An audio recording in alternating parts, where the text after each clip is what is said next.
Thank you.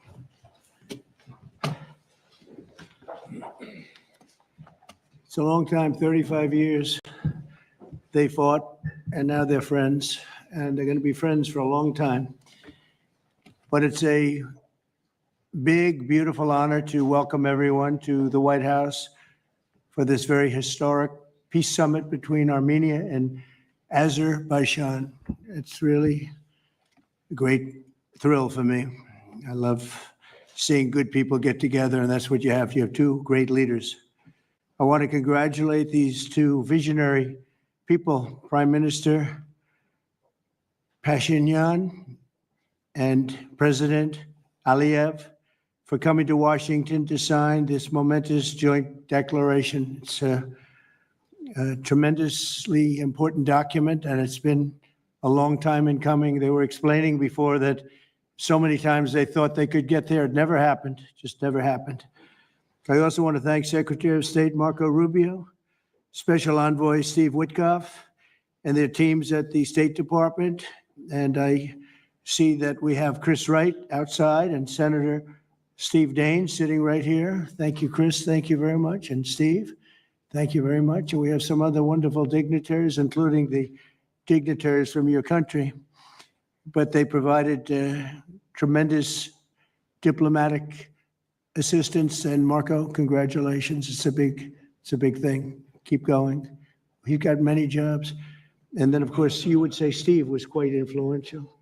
I call him Henry Kissinger, who doesn't leak.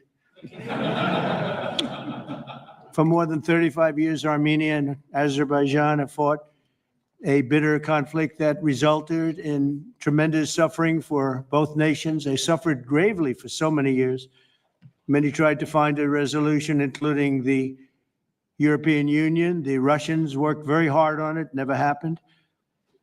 Sleepy Joe Biden tried, but you know what happened there? He tried for probably 12 minutes and didn't work out.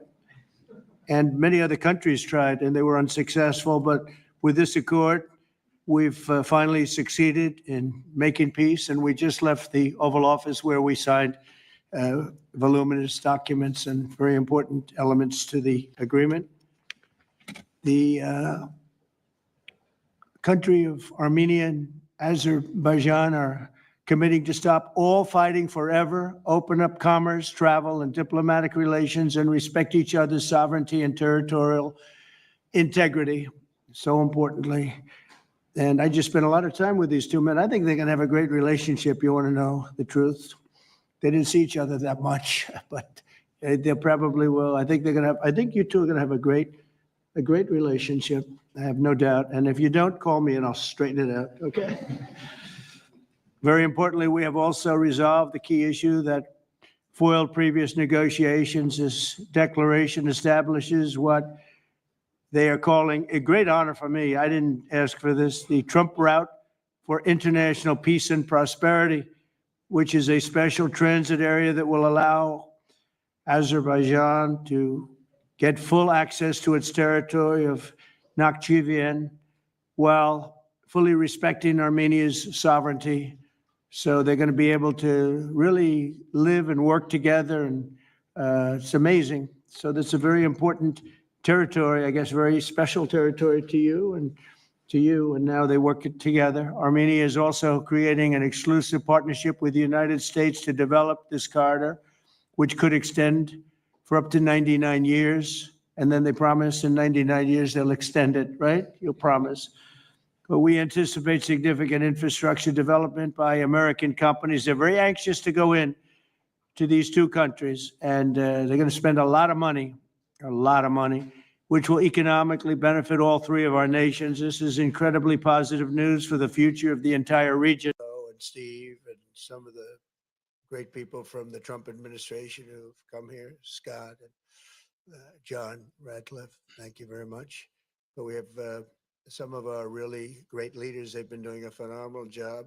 We also have some tremendous Russian business representatives here. And I think, you know, everybody wants to deal with us. We've become the hottest country anywhere in the world in a very short period of time. And we look forward to that. We look forward to dealing. We're going to try and get this over with. We really made some great progress today. I've always had a fantastic relationship with President Putin, with Vladimir. We had many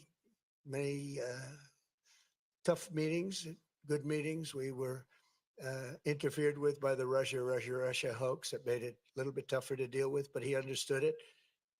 I think he's probably seen things like that during the course of his career. He's seen it all. But we had to put up with the Russia hoax. He knew it was a hoax, and I knew it was a hoax. But what was done was very criminal. But it made it harder for us to deal as a country in terms of the business and all of the things that we'd like to have dealt with. But we'll have a good chance when this is over. So just to put it very quickly, I'm going to start making a few phone calls and tell them what happened. But we had an extremely productive meeting, and many points were agreed to. There are just a very few that are left. Some are not that significant. One is probably the most significant, but we have a very good chance of getting there. We didn't get there, but we have a very good chance of getting there. I would like to thank President Putin and his entire team, who I know in many cases, other than that, whose faces I get to see all the time in the newspapers. You're almost as famous as the boss, but especially this one right over here.